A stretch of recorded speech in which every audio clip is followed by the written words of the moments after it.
So video 3, kind of talking, going from video 2 about Wuhan and how it's singular epicenter to the U.S., which is 50 to 100 epicenters. Drastically different scale. Things are going to shoot up soon, and you're going to see videos on the news just like Italy in the U.S., whether it's New York or New Orleans or Seattle. Some of these cities are going to look like that. I don't know about all the U.S. because things are going to continue to shut down. Bear with me, things are going to continue to shut down and to try to salvage things, but things are going to get much worse before they get better. So why did Wuhan go from 40 to 41 to 2,600 in a month even after everything was shut down? It's because all of those people were already sick at the time of the shutdown. It's a long course. On day 0, you don't even know you have it. By day 5 or so, you start to have symptoms. So you're asymptomatic for a lot of times 5 days. We say about 2.5 to 7 days is the general range, up to 14 days, but really 7 days. And you'll know you have it. Start with a fever. Some people get really high grade, some people get grade. You get a dry cough, but a lot of us have allergies at the time. You don't necessarily know you have it. So a lot of people are still spreading it at that time because they think they have something very mild. They don't think they have COVID. This is the serious disease. I must not have that. And so they end up giving it to more people. They still go to the store. They still go shopping. They just cough a little bit. We even saw the Italian reporter recently. He was talking on the news and then coughed and found out to have it just because he thought he was okay and then suddenly became symptomatic.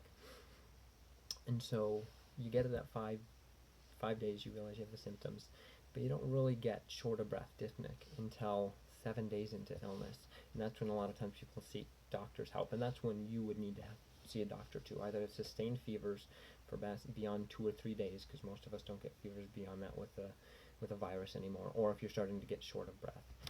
But that's when they would see their doctor and might get tested. Early on, they wouldn't even get tested then. We didn't even have the tests, but they would go into the hospital at that time.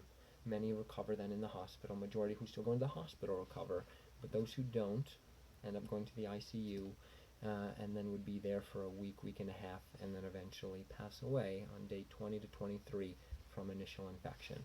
And that's why Wuhan went from 41 deaths to 2,600, because at January 23rd, when 41 people had died, all of those other 2,000 people who passed away were probably already sick.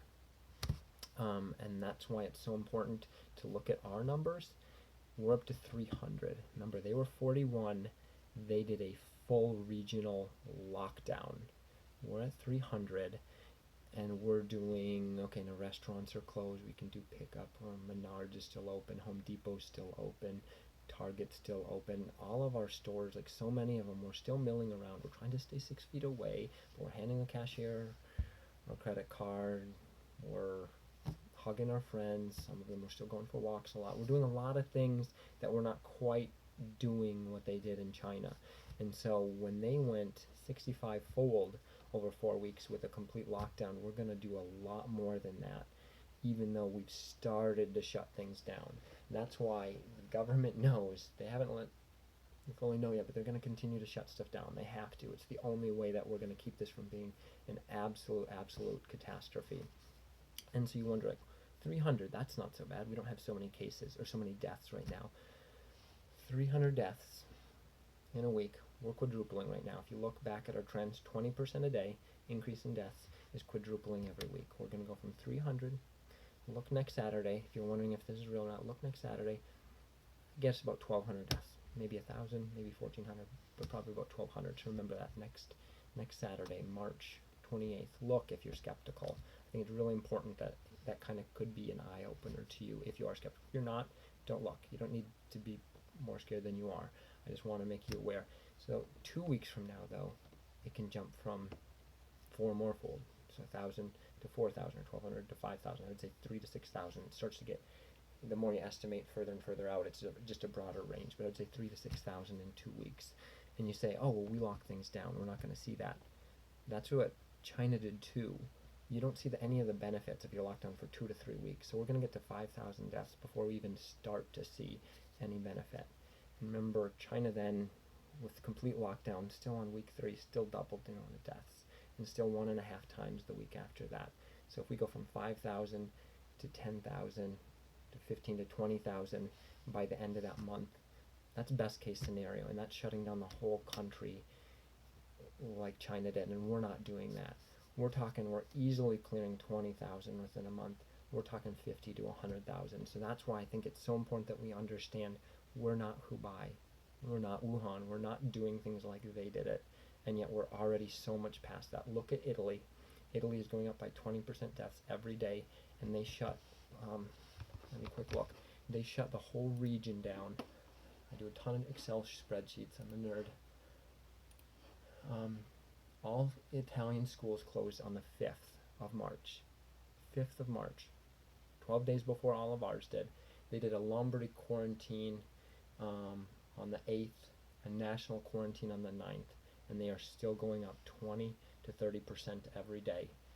And so if they're still doing that, still having 700 deaths today, there's no reason to think that we would be any different.